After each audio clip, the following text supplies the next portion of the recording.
Ini yang saya kadang tertarik itu masalah sunat ya. Sunat itu disyariatkan mulai dari zaman Nabi Ibrahim gitu. Saya kadang bertanya-tanya, apakah nabi-nabi sebelum Nabi Ibrahim itu tidak sunat begitu? Kulub. Nah, itu kadang ada orang yang melakukan simplikasi, penyederhanaan terhadap masalah agama-agama ini dengan mengatakan semua agama itu sama.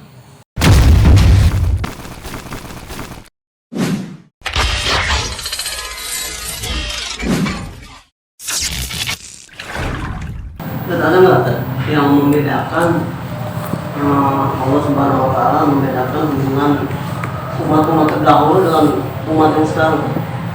Membedakan dalam syariat. pasti beda. Umat dulu sama umat sekarang dalam urusan syariat itu pasti beda. Dalam urusan yang tidak beda itu ya, dalam urusan ubudiyah, dalam urusan uluhiyah, ya, dalam urusan ketuhanan itu pasti tidak beda. Dari zaman Nabi Adam sampai zaman Nabi Muhammad itu adalah la ilaha illallah. Ya, tiada zat yang wajib diibadahi melainkan Allah.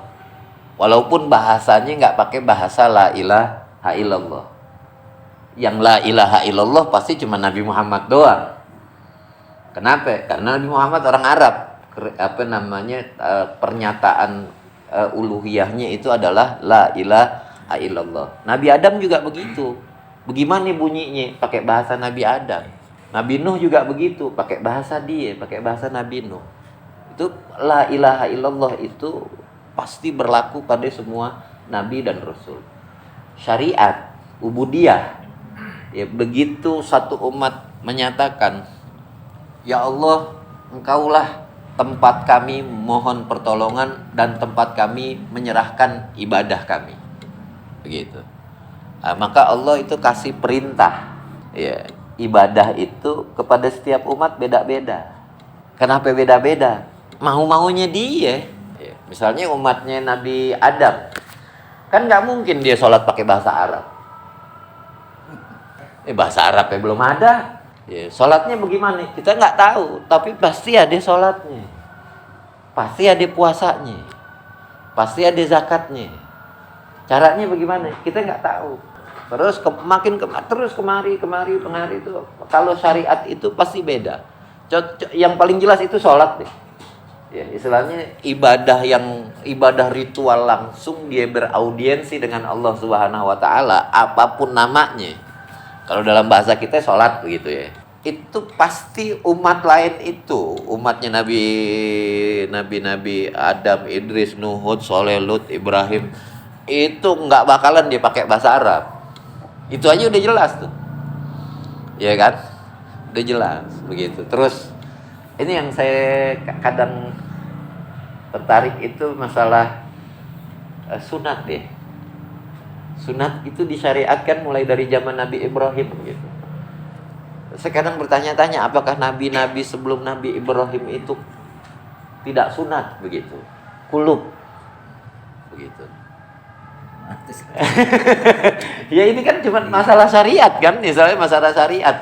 Jadi dari awal tidak difardukan, ya begitu mulai pada zaman Nabi Ibrahim dia diperintahkan untuk sunat. Begitu. Ya, kesononya kira-kira sunat tapi enggak begitu. Tapi kalau dilihat awalu man ihtatana Ibrahim, ya, orang yang pertama berkhitan adalah Nabi Ibrahim, berarti yang sebelum Nabi Ibrahim kagak khitan. Oke, dosa apa kagak? Kagak. Begitu. Kenapa? Syariatnya belum ada. Begitu. Itu jadi setiap umat itu pasti beda-beda. Ya, setiap umat beda-beda. Kadang di dalam satu umat, ya, di dalam satu umat saja begitu. Itu syariat itu bisa beda-beda. Begitu. Misalnya syariat haji wajib bagi yang mampu, yang nggak mampu nggak wajib. Begitu. Poligami bagi yang mampu dan berani. Gitu. Kalau mampu tapi nggak berani, nggak jadi. Begitu kan. So, bisa masuk ke rumah, assalamualaikum, ke helm kudunya masuk ke rumah ya, karena ngeri. Jadi seperti itu. Jadi kalau syariat itu pasti beda-beda. Level yang ketiga dari agama itu etika, akhlak. Akhlak ini itu hampir semua agama itu beririsan. Hampir semua agama itu punya kemiripan-kemiripan. Rendah hati, dermawan, pemaaf, jangan mendendam, puas dengan apa yang Allah beri, bersyukur. Sebutkanlah perilaku baik itu. Itu agama-agama itu beririsan itu. Begitu. Agama-agama itu beririsan. Nah, itu kadang ada orang yang melakukan simplikasi, penyederhanaan terhadap masalah agama-agama ini dengan mengatakan semua agama itu sama. Sama itu pada level itu dia etika. Ya, tapi pada level ubudiyah itu pasti udah beda. Ya, bagaimana? Kita nggak boleh ucapkan semua agama sama, Ya nggak boleh. Agama itu memang beda. Kalau ada kesamaan-kesamaan di etika, ya nggak usah pakai agama juga. Orang pasti itu berdasarkan pertimbangan logis dia. Ya janganlah kamu nyuri, nggak boleh. Nggak usah pakai agama juga begitu. Ada orang kecemplung begitu, kita tolongin. Ada nenek-nenek jatuh ya kita bangunin. Di tempat-tempat yang nggak ada agama juga hal-hal yang semacam itu pasti berlaku. Jadi irisan di etika itu, ya di akhlak itu jangan sampai membuat kita mengatakan bahwa semua agama itu sama begitu. Nah, bukan cuma orang Islam yang nggak mau, orang agama lain juga nggak mau agamanya disama-samain. Mohon maaf Pak. Iya, nggak mau, orang lain juga nggak mau begitu. Di agamanya itu disama-samain, agama kamu sama agama enggak, dia nggak mau begitu. Dia pasti meyakini kebenaran agama dia. Sebagaimana kita meyakini kebenaran agama kita, ya sudah toleransi saja.